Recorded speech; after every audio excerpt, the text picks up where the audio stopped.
بسم الله، السلام عليكم. معكم المهندس حملة مسعود، صاحب مكتب الدراسات بالمدينة الجديدة علي منجلي قسنطينة pour vous présenter une étude d'une structure métallique sur robot, la version 2. La version 2, donc on a appliqué l'Eurocode Negevan 99 version 2013 manuellement. On vous rappelle que la version 1, nous avons étudié la même structure, mais avec les normes CM66, Negevan 65. Et le but est de faire une comparaison entre les deux versions. Aujourd'hui, donc, c'est la partie 14, le chapitre 9, vérification de la stabilité des traverses, et on va voir le déversement, le flambement et interaction entre déversement et flambement. Le dimensionnement et la vérification de la stabilité des traverses dépendent de trois facteurs, à savoir le positionnement des pannes. Elles doivent être excentrées, exactement comme représente ce schéma. Donc ici c'est la panne et la traverse juste sur la panne et dans la direction parallèle à la traverse. Et le deuxième point, donc, c'est l'orientation, l'inclinaison des pannes suivant l'axe local des traverses, donc le même angle alpha. Et enfin, les contreventements horizontaux. Tous ces facteurs-là influent sur la stabilité des traverses. On ouvre le menu robot. Voici notre structure. La position des pannes, donc le premier point, la panne ici, elle est juste cachée au niveau de la traverse, mais en réalité, si je clique sur attribut et excentrement, on va zoomer, voilà, excentrement, on aura la position exacte des pannes dans la structure. Appliquer et OK. Voici donc la position des pannes sur la structure, la disposition correcte et l'angle, l'orientation, l'inclinaison des pannes suivant l'axe local, donc c'est également correct. Si je sélectionne une panne, que je vais voir l'angle d'inclinaison ici, on va encore zoomer, donc angle gamma, c'est le même angle que l'inclinaison des traverses. Donc ici notre structure elle est bien modélisée, mais il y a des cas où une mauvaise modélisation des pannes va entraîner des résultats erronés. Ce qu'on va faire maintenant, donc, c'est de lancer des calculs avec cette position des pannes, la position correcte, et puis on va essayer de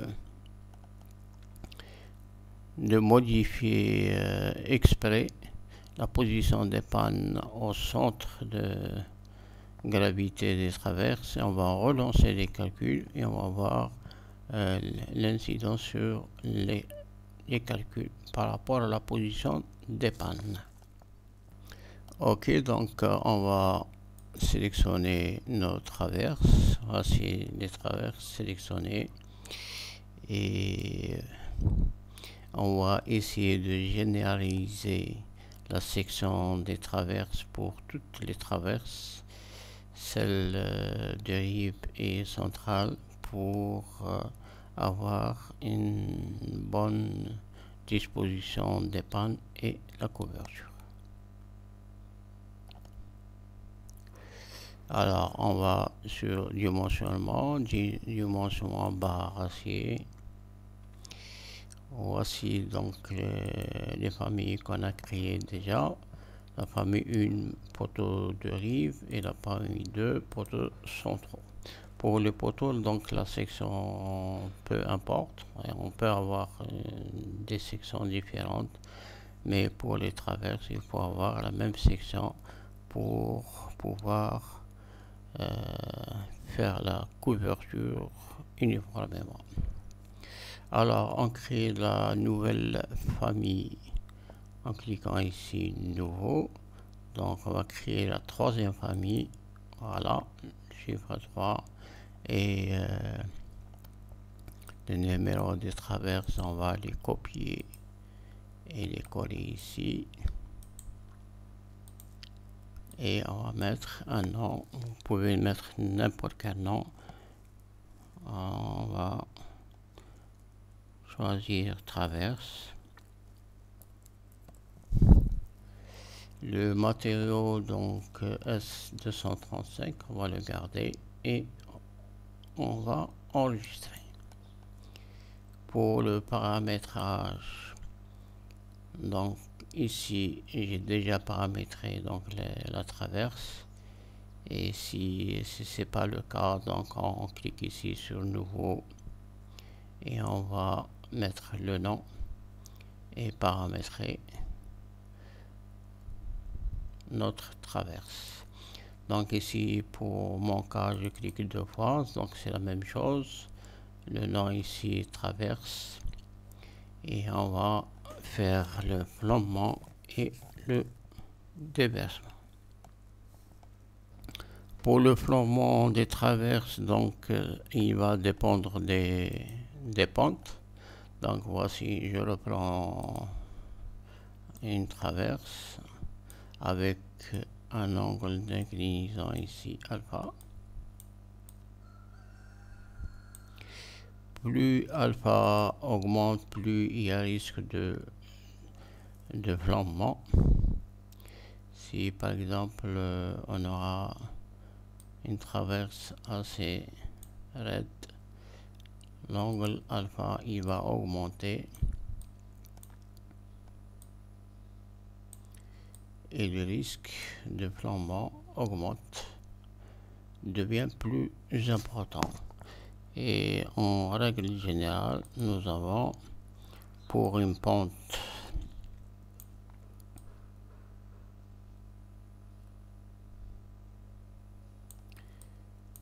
supérieure à 15%,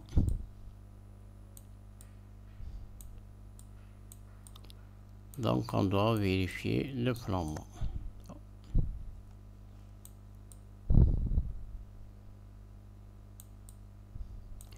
Pour une pente inférieure à 15%, donc ici on néglige le flambement, on vérifie pas le flambement. Et notre pente ici pour le projet, donc la pente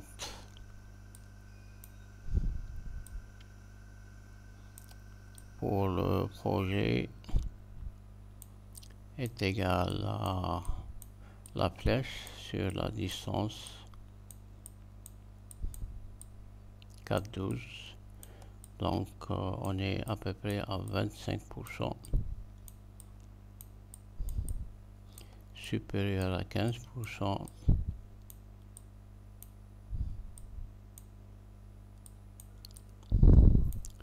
donc on est obligé de vérifier le flambement. On va au flambement, donc pour vérifier les flambements des traverses, on va afficher les repères locaux. Voici les repères locaux. Le premier cas ici, le flambement autour de l'axe Y. L'axe Y, c'est l'axe vert. Donc le flambement, la traverse va flamber dans son axe fort, et on va choisir le cas où il y a un encastrement aux deux côtés.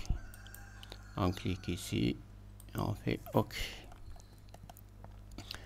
automatiquement, voici le coefficient de flambement 0,5 pour autour de l'axe Y. Donc il faut préciser ici, c'est autour de l'axe Y et non pas dans l'axe Y.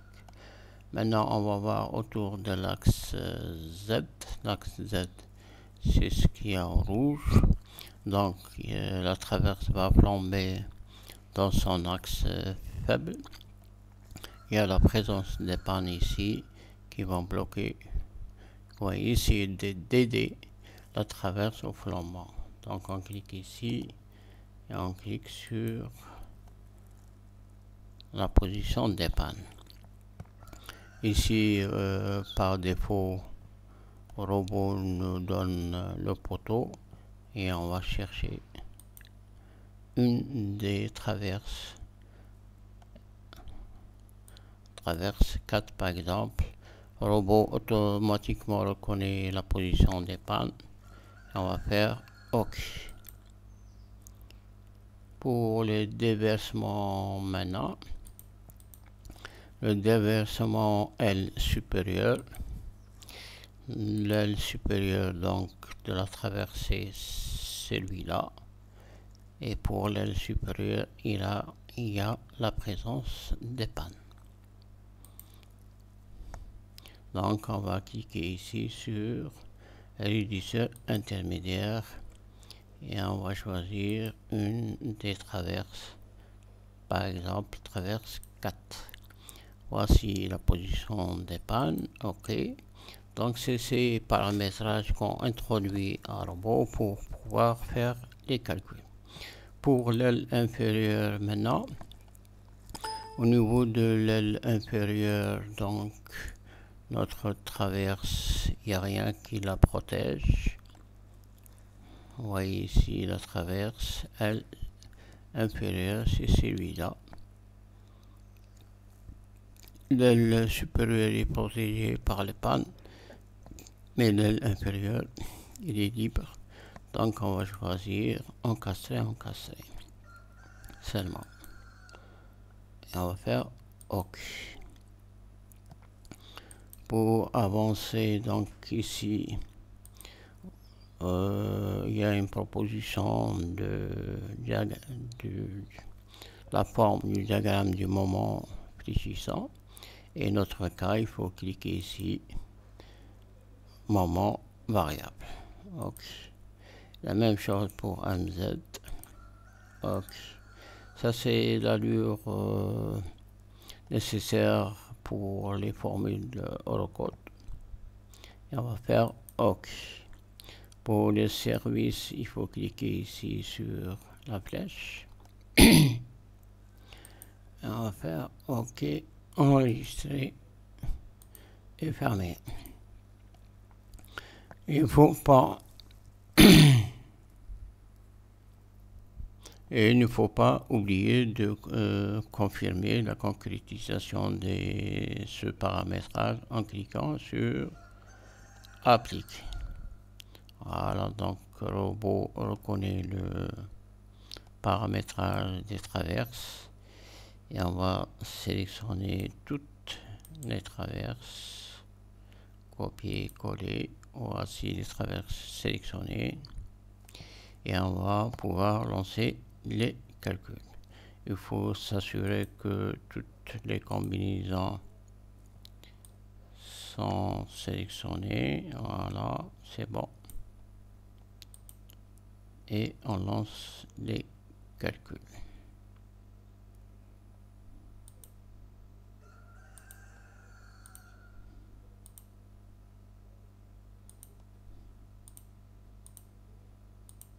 Calculer.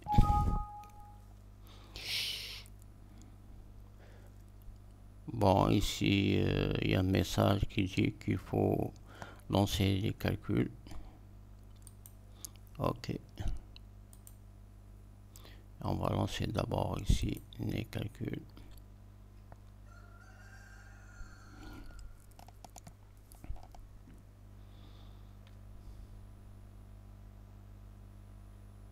Voici les calculs terminés. Et on va lancer les calculs.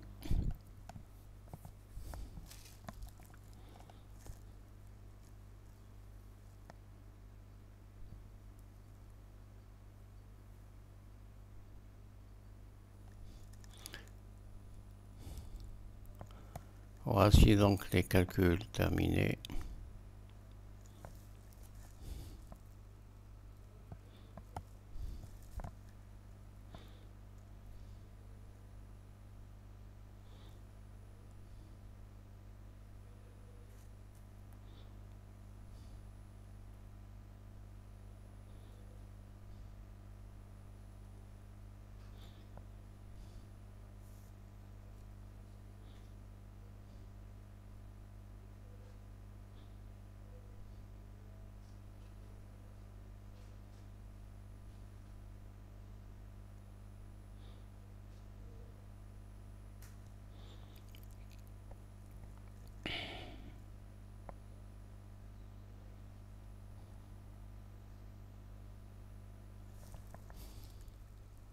Voici donc le résultat de robot et on constate. Voici donc les résultats de robot et on constate que les ratios, on va zoomer. Voilà, donc on est à 10,64, 10,73 pour les traverses 3 et 4. Les traverses 3 et 4, donc c'est celle de rive qui n'est pas contrebandée. Et 7 et 8, on est à 1,24, donc le ratio juste, on est presque à la limite du tolérable. 7 et 8 sont les traverses centrales. Et 19 et 20, c'est 1, presque 1. C'est les traverses de rive protégées par les contreventements. Donc nous avons une idée des résultats et on va trouver des solutions. Si je clique par exemple sur la traverse dans le ratio le plus élevé,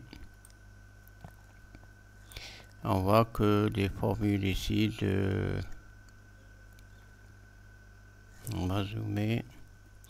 Voici les formules de l'Eurocode. Et c'est MZ qui pose le plus de problèmes ici. MZED et MZVRD. Et les symboles ici pour la formule de l'Eurocode, vous pouvez les trouver dans résultats détaillés. Et là, vous avez les symboles, les valeurs, les unités et la description de chaque élément. Pour par exemple, MZVRD, donc la valeur 0,22, l'unité, et c'est le moment ultime compte tenu de l'interaction moment et effort tranchant. Et si on veut plus de détails, on clique sur note de calcul. Voilà. Il faut retenir de cette note de calcul, donc la traverse la plus chargée, c'est la traverse 4. Le point critique, c'est le point 1 et les coordonnées de ce point, il est situé à 0,90 L, c'est-à-dire à 3,71 mètres de la traverse. Et la combinaison la plus défavorable, c'est la combinaison numéro 152 à l'ULU. Voilà, donc on sort de cette fenêtre et on va revenir à la structure. On va sélectionner notre traverse qui pose plus de problèmes. On va l'isoler. Voilà. Et on va chercher les MYED et MZED. Donc on clique sur le résultat, diagramme barre. Et la combinaison la plus défavorable, donc c'est la combinaison 152 à l'ELU. 152, voilà, la combinaison 152 ADLU.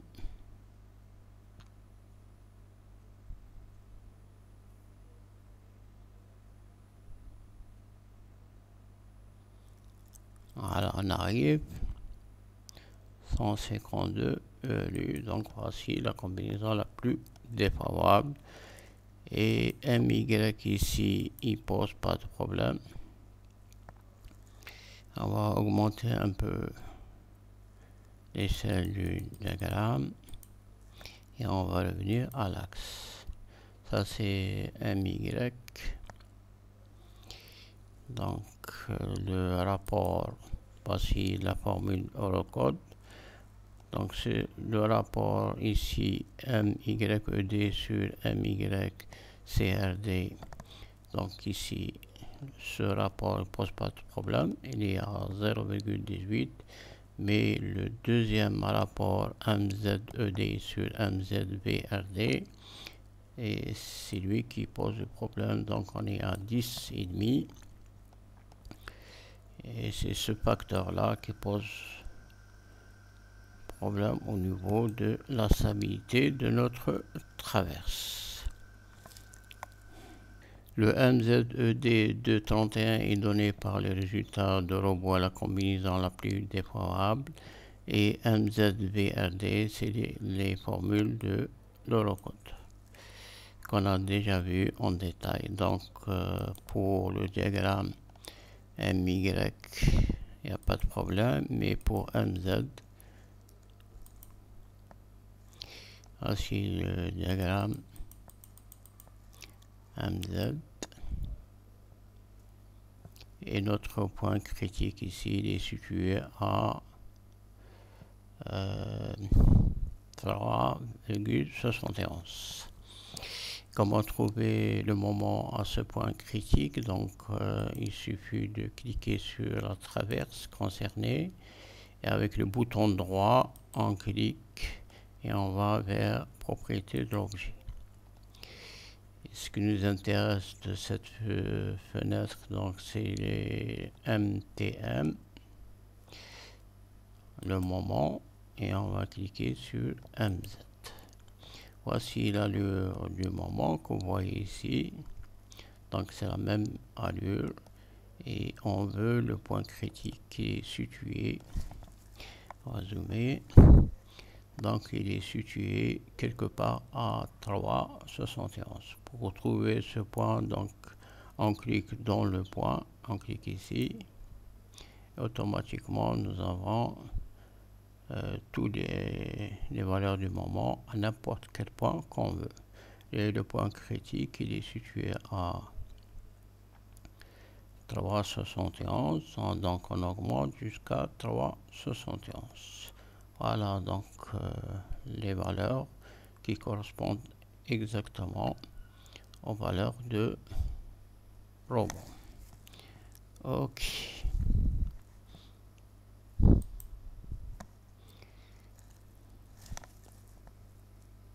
Et avant de parler des solutions techniques, j'aimerais vous montrer une chose. Donc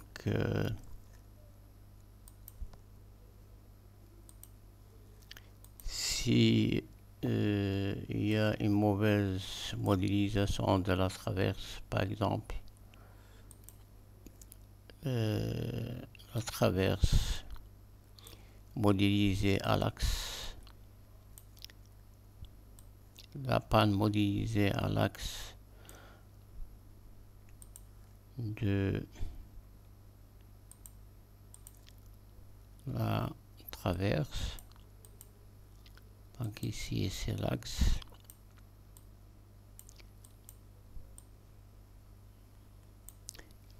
Et on va voir les conséquences de cette modélisation.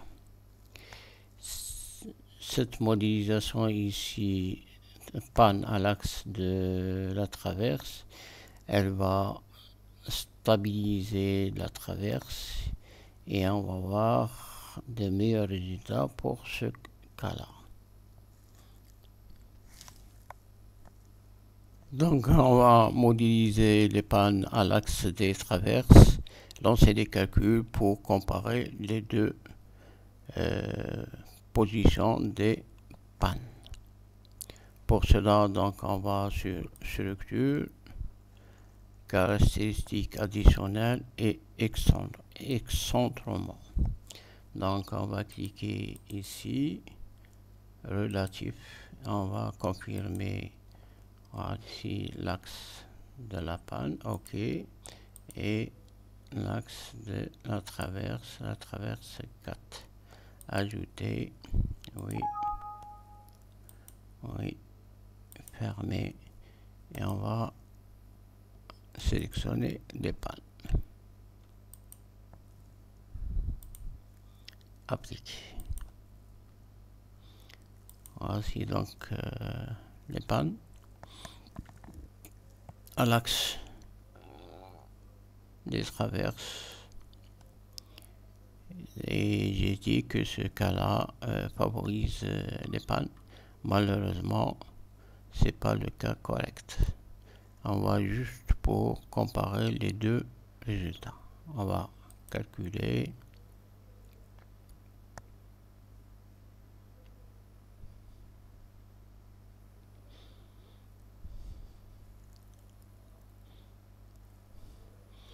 Et aller dimensionnement barre acier.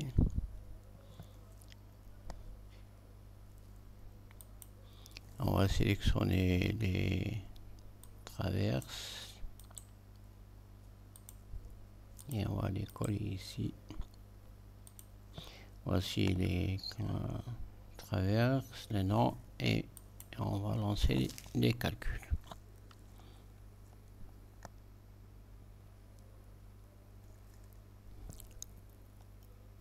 Voici donc les résultats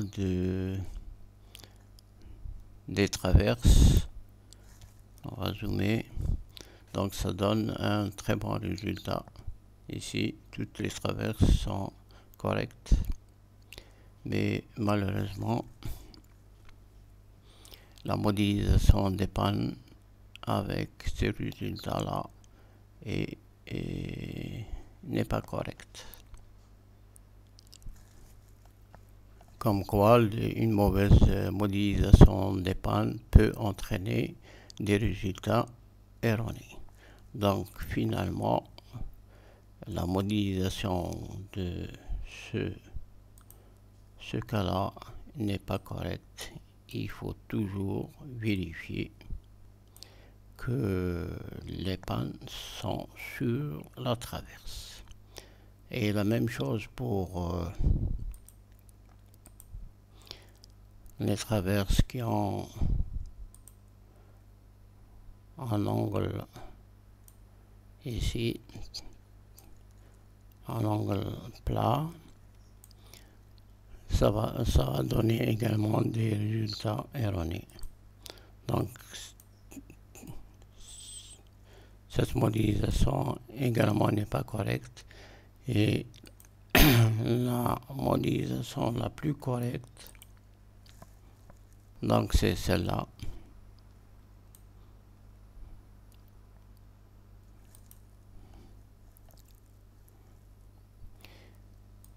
Et si vous choisissez le modèle spatial, vous pouvez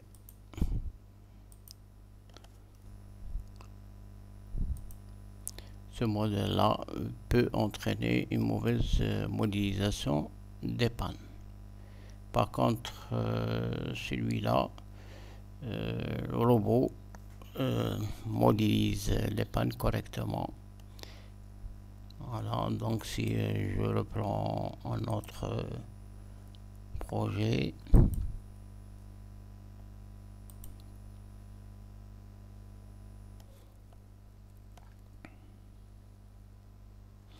je vais vous montrer comment un robot va introduire les pannes.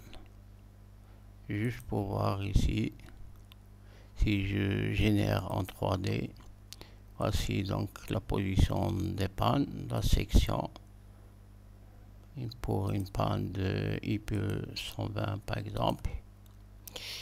Donc ici la position 0,32 3,70. Voilà, il suffit de cliquer sur excentrement ici. Voilà, on clique ici sur excentrement et les pannes sont modélisées correctement. Ok, donc on revient à notre fichier.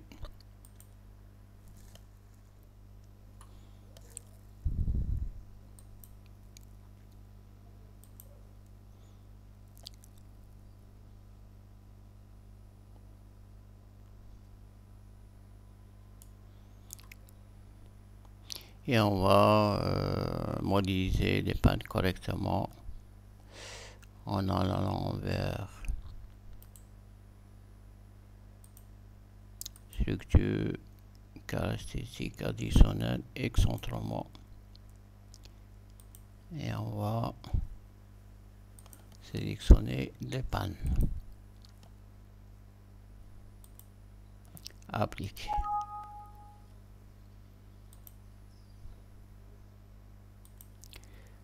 Ainsi les pannes, donc revenir à l'état initial correctement et on lance à nouveau les calculs. Ça c'est juste pour comparer les pannes à l'axe des traverses et les pannes sur les traverses. Et on va dimensionnement barre acier. Et on relance les calculs à nouveau.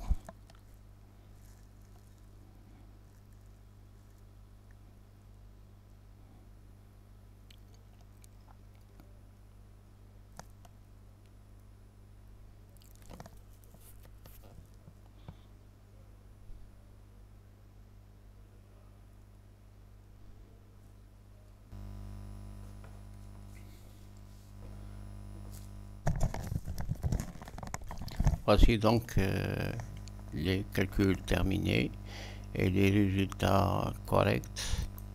Et il faut trouver une solution pour remédier à ce résultat. Comme solution, donc il y a deux possibilités. Soit on va faire des baraquants. On va sélectionner les deux traverses avec une panne. On va isoler. Voici donc la panne avec les deux traverses. Et les baraquants, donc c'est des éléments métalliques qui vont venir stabiliser la semelle inférieure de la traverse et directement lié à la semelle inférieure des pannes. Et du coup, la distance de la traverse, elle va être réduite en deux et ça va aider la résistance au déversement. Conformément donc à ce schéma, voici le poteau, la traverse, la panne et les baraquants. Ce sont ici, donc vous voyez ici en bleu avec un gousset qui est soudé à la semelle inférieure de la traverse et également directement lié à la panne.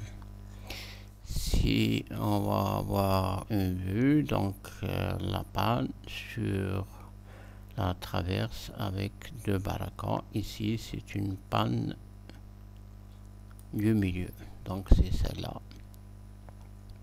On va faire un baraquant ici et un baraquant ici au milieu.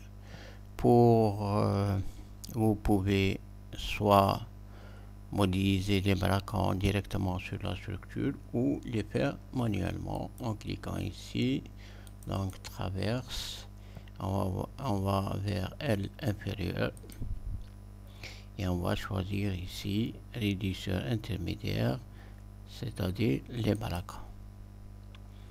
Voilà, donc on revient à notre traverse 4. Et ici, définition, on va zoomer.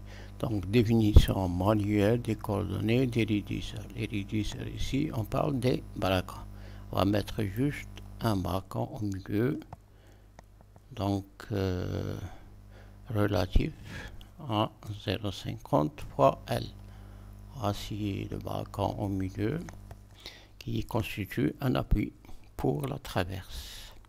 Et du coup, on va réduire la longueur au déversement. Ou bien une autre méthode,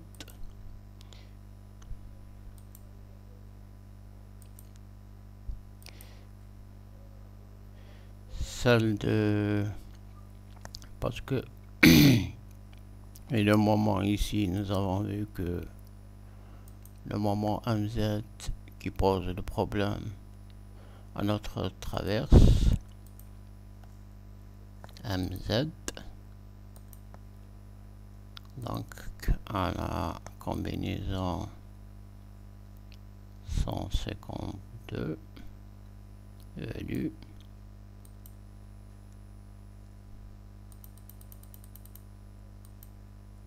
voilà, donc c'est ce moment là qui va, donc il faut trouver quelque chose pour contrer ce moment MZ. Ok.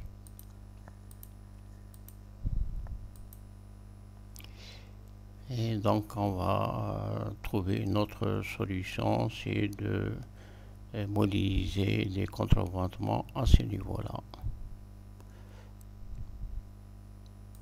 Donc on va sélectionner les contreventements horizontaux. Voilà. Et on va faire une copie. Donc de ce point à ce point-là. Oui.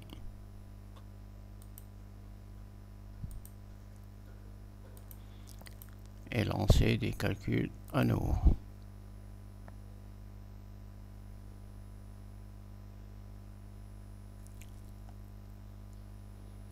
Et on va voir si cette solution donne des résultats. On va encore dimensionnement embarrassé, famille, pan, et on va lancer les calculs.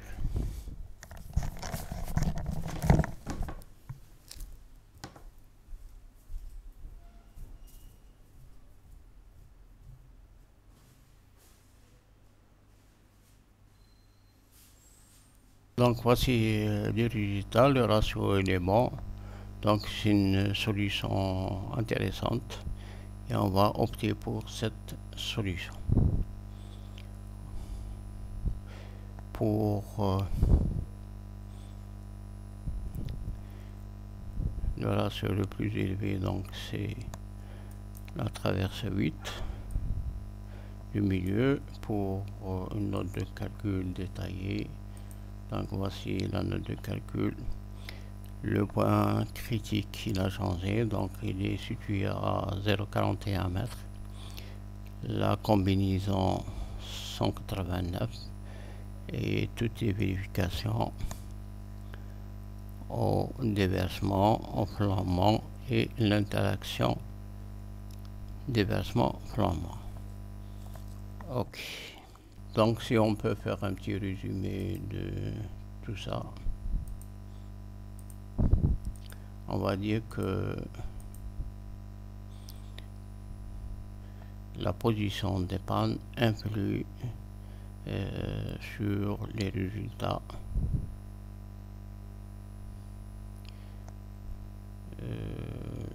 des traverses.